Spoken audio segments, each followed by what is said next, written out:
Welcome to the Business Blast Podcast. I'm your host, Tyler Wagner. This episode is brought to you by Wags Media. Wags Media provides you with everything you need to generate more customers and grow your brand. Head on over to wagsmedia.com, wagsmedia.com, to enter a contest where you can win a free, done-for-you custom website valued at $2,500 for a limited time only. Now, let's jump into the episode.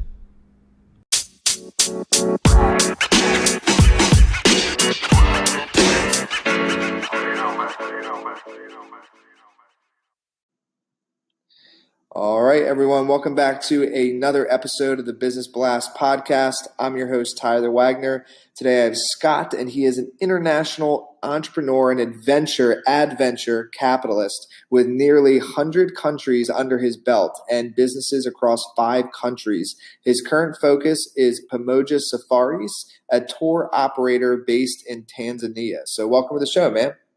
Hey, good to be here, Tyler.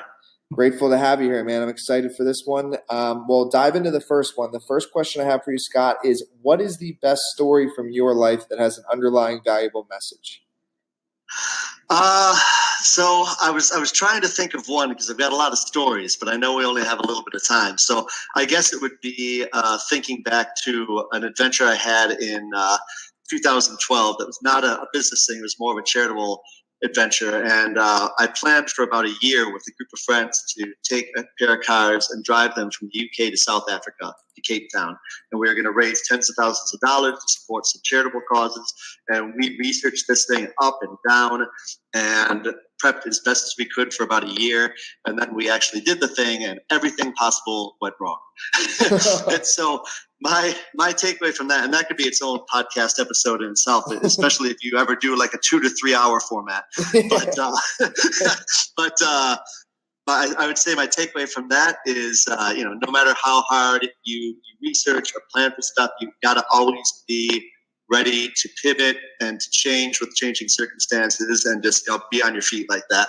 So I'm just curious. So what's like the number one thing that went wrong, or like what was the craziest thing that happened? Take your pick. Let's see. Love triangle, being attacked by bandits, not being allowed into a country, multiple hospital visits, multiple breakdowns, the war in Syria started. I mean, yeah, there's a lot of things. Okay, so all right, for everybody listening, in the future, we will do a longer podcast because I think we need to dive into this because that sounds like some good storytelling right there. So the next one I have for you there, Scott, is what is the most valuable piece of information we should know that's within your expertise or industry? So I guess it would be to address a common misconception in my current line of focus, which is safaris, in photo safaris, and not hunting safaris. I always have to make that distinction. In Africa, and we operate in Tanzania. And I would say that the biggest thing is that people think that you have to be old, retired, have a ton of money to go on a safari. And actually, the cost is about the same as taking a nice vacation for a week in Europe. And you can pay, for more or less the same thing, 10 grand and up a person. But our trips are generally more around $500 per day per person. So you're figuring like $3,500, $4,000 for a week, all inclusive, everything, besides the plane ticket. So we I'm trying to get a younger demographic, especially people in their 30s, 40s, families, to go on these things and to enjoy them in the peak of their lives, because more people that we have visit, the more money and government resources will be sent to conservation efforts so that we can keep this going for generations to come. Yeah. And so what's your best piece of overall business advice? You could say like kind of overall, or maybe in your area of like expertise, which seems to be, like traveling and things of that nature. Like, how did you even get started in all of this? Like what prompted you to do this? So I mean that, I guess that'd be 2 questions. Yeah, I'll start with the first one. Yeah. So I was kind of struggling to come up with an answer to this and make it broad enough to be useful to people, but not just fluff, because all businesses are different and the founders are different. And, even if you don't have your own business, people are doing all different types of stuff. And so it's hard to come up with like one like tagline that can apply to everyone. But I came up with focus on sales, train yourself in sales. With almost any business that you would start or even be a part of, having that skill in your back pocket. And, there are tons of books you can read about it. I'll let you Google that. But it's like, if you know how to sell whatever it is that you are selling, whether it be services or products or tours to Africa, or if you're in a company and, you can help out the sales team if you're not part of the sales team, sales is the number one thing in business. You got to make sales. Otherwise, you're not going to survive. And so I would say focus on that. Focus on now the knowledge of what to do. And that actually will come back to that piece of information in a few questions, I think. But learn psychology, learn how people operate, and learn how to present yourself in the best way.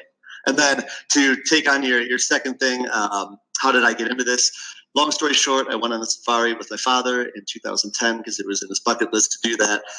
We had a group of 16, mostly older Americans, and we had 3 guides, and a main guide and 2 assistant guides. And we had 3 cars. And we were there for a week and a half or so in Tanzania, and became friends with one of the assistant guides. And he helped me during the rest of my stay there. Even after the safari was done, I went to Zanzibar for a bit and went to the beach and scuba dived. And then I went to climb Kilimanjaro. And he helped me out. And then at the end of the trip, actually, he invited me over to his house. I met his wife and kids. And I said, hey, you are obviously really good at what you do. Have you ever thought about starting your own outfit, as far as doing safaris? And he said, no, not really. And I said, well, hey, let's try it. The worst that could happen is we lose a little bit of time, a little bit of money, but I know how to start up and run a business remotely. You know everything on the ground here, and I think we could combine our efforts, our energy, and kind of make something amazing happen. And so that's what we did later that year, and so we're in year number 8 of operation now. Wow, man, that's awesome. And if you could give your younger self one piece of advice, what would that be?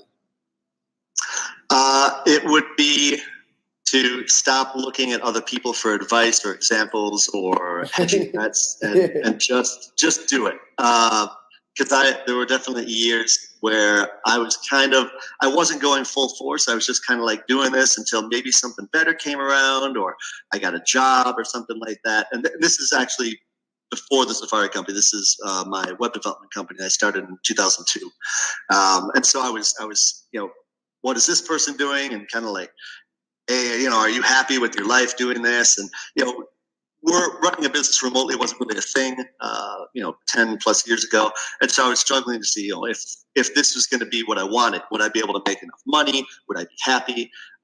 And looking back, I should have just kind of gone full in. And even if failure was going to be one of the options, just go ahead and do it instead of kind of putting, one foot into the water. Yeah, I couldn't agree more, dude. When I first started out, I was very similar to that. I think they kind of call it too, and I don't know if this is exactly what you're saying, but kind of like shiny object syndrome. So it's like I'd start something, and then something else would come along, and then I'd go for that. Entrepreneurial ADD. Yeah, dude, it's bad, man. It's a real thing. And I still have a little bit of it even today, but now I've like honed in my focus, and I'm like, all right, I'll get to that when I can. But for now, I got this. I can relate. The next one I have for you, Scott, is, and it kind of maybe could tie in with some of what you said in this previous answer, but in your opinion, what is the key to happiness? Number 1 would be health, because without it, nothing else really matters. And then other than that, I would say having the time and resources to fully take advantage of whatever life brings your way, whether that's an opportunity that you might be able to take advantage of, or whether it's a challenge that you have to overcome, having the time and resources. And, I guess time is a resource. So you could say time and money to either take advantage or overcome any of that is key in my life. And what is the best book that you've read, and what was the number 1 thing you learned from it? So this is where we go back to the sales thing, and that would be Robert Cialdini's Influence book, which is often cited. I've heard it on many podcasts. I've heard many entrepreneurs talk it up. And basically, it's called Influence. I believe it's called The Art of Persuasion, and it just goes in depth into how humans think and how you can use that to your advantage, whether in everyday life or sales or running a business, whatever it may be. It basically just teaches you how humans operate. It kind of gives you the playbook, and you can take away a lot from that on just being. I think just living a better life and a more successful life. And what is your favorite quote and why? Favorite quote is often attributed to Gandhi, but I found out recently that he, in fact, was not recorded having ever said it, but I still think it's a good one. And it's live as if you were going to die tomorrow, learn as if you were to live forever. I love that, man. Dude, thank you so much for coming on. The last question I have for you before we let you go is, where is the best place for people to find you online?